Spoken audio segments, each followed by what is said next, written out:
James তার স্ত্রীর কাছ থেকে জরুরিভাবে বাড়িতে আসার জন্য একটি কল পেয়েছিল।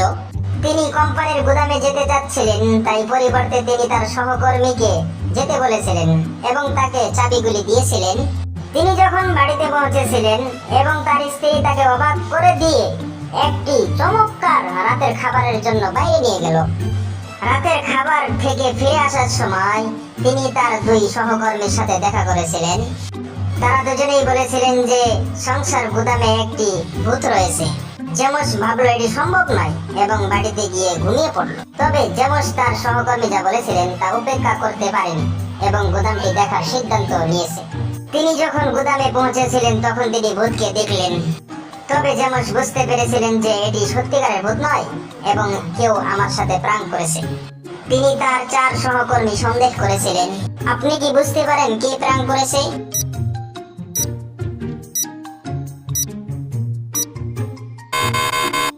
জেমস সহকর্মী দুইকে গুদামের চাবিগুলি দিয়েছিলেন। এই চাবিগুলি ভূতের পিছনে গুদামের ভিতরে দেখা যায়। সে প্রাঙ্ক করেছে। চলুন আমরা আরেকটি দাদা দেখি। উমা তার শিশুর সাথে ঘরে খেলছিল, তবে শীঘ্রই তাকে শিশুর ঘরে মৃত অবস্থায় পাওয়া গেল। মামলাটি তদন্তের জন্য গোয়েন্দা মেহুলকে ডাকা হয়েছিল। মেহুল বাড়িতে তিনজন লোককে জিজ্ঞাসাবাদ করলেন। কুক, আমি দুপুরের খাবারের প্রস্তুত করছিলাম। আমি শিশুর ঘরে যাইনি। উদ্যান, আমি শিশুর ঘরে যাইনি। আমি বাগানে ছিলাম, নতুন ফল ফুল এসেছে তাই দেখাশোনা করছিলাম। দাসী, আমি উমার ঘরটি পরিষ্কার করতে ব্যস্ত ছিলাম। আমি শিশুর ঘরে যাইনি। মেহুল কে মিথ্যা বলেছে তা বের করতে পারল না। তারপরে তিনি শিশুর ঘরে একটি সিসিটিভি ক্যামেরা লক্ষ্য করলেন। মেহুল ঘরের চিত্রগুলির আগে এবং পরে পরীক্ষা করে একটি ক্লু পেয়েছিলেন।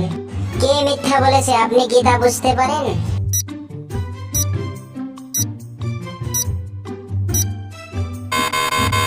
শিশুর ঘরটি পরিষ্কার করা হয়েছিল, এর অর্থ দাসী ঘরে এসেছিল। সে মিথ্যা কথা বলেছে, তিনি হত্যাকারী। চলুন আমরা আরেকটি দাদা দেখি। উমার মৃতদেহ তার অ্যাপার্টমেন্টে পাওয়া গেছে। গোয়েন্দা মেহুল হত্যার তদন্তের জন্য অপরাধের ঘটনাস্থলে পৌঁছেছিলেন। মেহুল জানতে পেরেছিলেন যে উমা গত রাতে একটি পার্টির আয়োজন করেছিলেন। তিনি হত্যার রুমমেটদের সন্দেহ করেছিলেন। দীপা, পার্টির পরে আমি খুব মাতাল ছিলাম। আমি পার্টির পরে উমার ঘরে যাইনি, তাই আমি কিছুই জানি না। কি না? আমি পার্টির পরে ওমার ঘরটি পরিষ্কার করছিলাম এবং দেরিতে ঘুমিয়েছিলাম। আমি কয়েক মিনিট আগেই ঘুম থেকে উঠেছি। কিম, আমি তৎক্ষণাৎ পার্টির পরেই শুয়েছিলাম। আমি খুব ক্লান্ত হয়ে পড়েছিলাম। আমি কেবল এক্সারসাইজ করার জন্য উঠেছি। এই তিনজনের মধ্যে একটি মিথ্যা বলতেছে। আপনি কি অনুমান করতে পারেন এটিকে?